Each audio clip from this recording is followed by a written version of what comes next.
Oui, ça fait longtemps, ça fait même trop longtemps, je pense. Et effectivement, oui, oui, bien sûr qu'on va venir avec l'esprit de la gagne, comme vous venez de le dire. On sait que ça va être quand même un match, ça va être un match compliqué parce que Céleste c'est une équipe qui a beaucoup beaucoup de qualité, qui produit toujours un très beau jeu. Donc il faudra que nous on soit à notre meilleur niveau pour gagner demain. Bon, je pense qu'il y a plusieurs choses qui manquent, mais je vois que si je compare le match des CMP, enfin si je prends ça en référence, on a fait quand même une bonne première mi-temps où il y avait quand même de l'intensité, il y avait l'agressivité, on a essayé de jouer, et puis après en deuxième mi-temps, on était trop brouillon, à la fois dans l'utilisation du ballon, on a perdu aussi certains repères défensifs. Euh, voilà, on a un peu failli dans la gestion du match et des temps forts de l'adversaire. Donc ça, c'est des choses sur lesquelles il faut qu'on travaille, il faut qu'on arrive vraiment à contrôler mieux certaines choses et sur la durée. Voilà, alors ça va passer par une organisation quasi sans faille, parce qu'encore une fois, je le dis, Céleste, c'est une bonne équipe qui a des arguments offensifs. Et nous, demain, la priorité, ça va être aussi d'être et de rester très bien organisé. Non, votre constat est juste, hein, il y a eu un gros contraste entre la première et la seconde mi-temps contre le DCMP. Je pense effectivement, en fait, qu'on s'impose des courses parce que ça rejoint ce que je viens de dire précédemment. On a quelques failles dans notre organisation, dans la gestion aussi des moments forts de l'adversaire, et ce qui se fait que ça nous ramène un surplus de courses, donc un surplus de fatigue, et que forcément à un moment donné, on va perdre aussi en lucidité quand on va récupérer le ballon.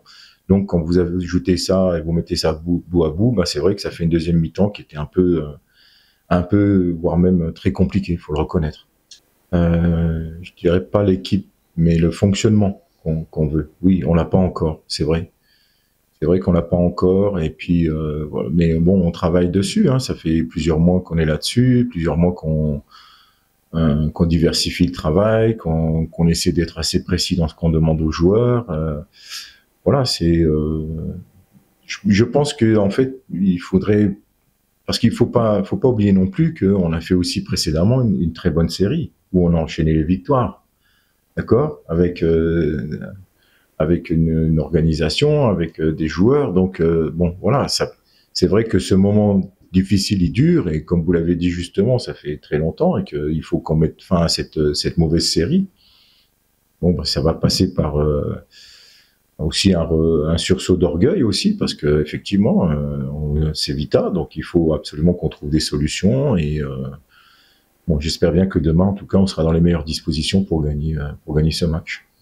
Oui, bah, je vous rassure, on travaille sur tous les éléments de match, hein, défensif comme offensif. Mais effectivement, c'est un constat, c'est une chose très importante que vous venez de dire. C'est important aussi de faire maintenant des matchs sans encaisser de but, parce qu'effectivement, et on a besoin de cette garantie un peu, j'ai envie de dire, de cette sérénité défensive. Mais vous savez, faut pas attribuer non plus tous ces problèmes défensifs uniquement à nos défenseurs. Défendre son but, c'est un travail collectif. Et ça passe par l'investissement et le travail de tout le monde. Il peut y avoir des fois où dans certains secteurs de jeu, on est un peu déficitaire par rapport à ça, et ce qui occasionne aussi le fait que, ben, à un moment donné, on s'expose défensivement. Voilà. Le playoff, oui. mais aussi donner quand même de la joie à ces supporters. Oui, oui, bon, on sait très bien que nos supporters actuellement sont en peine et que c'est un peu difficile pour eux, mais voilà, on sait très bien aussi que quand l'équipe gagne pas, ben, ça fait pas plaisir aux fans, donc forcément, moi je leur dis que, comme je l'avais dit précédemment, une chose est sûre, c'est que les garçons sont très investis et très professionnels, et que demain, je pense sur l'ensemble du match, en tout cas, on a vraiment espoir qu'on aura une équipe de Vita conquérante, et puis qui va donner un peu de bonheur à nos supporters.